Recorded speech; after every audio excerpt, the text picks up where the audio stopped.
Hello friends, আজকে আমি তোমাদের সাথে শেয়ার করব মটরশুঁটির এক ইউনিক রেসিপি।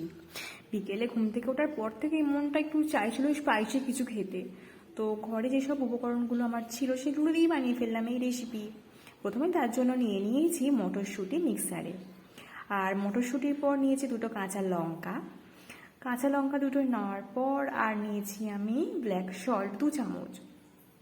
তো ব্ল্যাক সল্ট আর আমি নিয়েছি আদা কুচি আর রসুন কুচি। তো সেই দুটো দেওয়ার পর এবার আমি ভালো করে সেটাকে মিক্স করে নিয়েছি, কিন্তু সেটাকে বেশি মিহি করলে হবে না। এবার আমি একটা ছোট কাঁচা আলু নিয়ে নিয়েছি, সেটাকে ভালো করে গ্রেট করে নিয়েছি। আর একই রকমভাবে আরও একটা পেঁয়াজ নিয়েছি, সেটাকেও আমি গ্রেট করে নিয়েছি। তো তারপর আমি আর একটা পেঁয়াজ নিয়েছি, সেটাকে আমি ছোট ছোট করে কুচি কুচি করে নিয়েছি। তোমরা এরকমভাবে রেসিপিটা বানিয়ে দেখো, সত্যি বলছি খেতে তোমাদের জাস্ট অসাধারণ লাগবে। আমার তো দারুণ লেগেছে।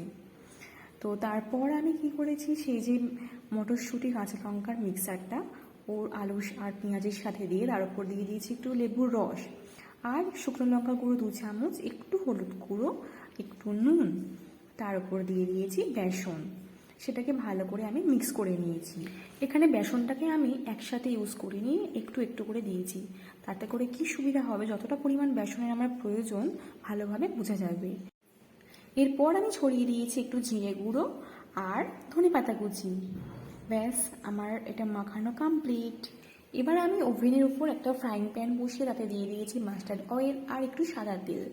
তেলটা যখন গরম হয়ে এসছে, ছোট ছোট বলের আকার সাইজ নিয়ে সেই মাখানো মটরশুঁটি পেঁয়াজের রেসিপিটা আমি এর উপর দিয়ে দিলাম। তো এইভাবে আমি 4-5টা একসাথে দিয়ে দিয়েছি। তো তারপর সেটাকে হালকা করে গোল্ডেন আকার ফ্রাই করে নিয়েছি একটা পিঠ। যখন সেটা একটা পিঠ কমপ্লিট হয়ে গেছে তখন সেটাকে উল্টে দিয়েছি আবার। আর হ্যাঁ, একদিকের একটা পিঠ ভাজতে আমার টাইম লেগেছে মাত্র 2 মিনিট। সুতরাং 4 মিনিটেই আমার এতগুলো পকোড়া রেডি। ভালো করে তেল ঝাড়িয়ে আমি একটা পাত্রে এইসব পকোড়াগুলোকে তুলে নেব। আর যে সমস্ত পকোড়াগুলো আমার এখনও ভাজতে বাকি ছিল, এরপর সেগুলোকে একে একে দিয়ে দেব। একই রকম প্রসেসে এগুলোকে আমি ফ্রাই করে নেব। দেখলে তো কত কম সময়ে একটা ইউনিক রেসিপি ট্রাই করা যেতে পারে। তোমরাও কিন্তু অবশ্যই ট্রাই করো আর জানিও তোমাদের এটা কেমন লেগেছে।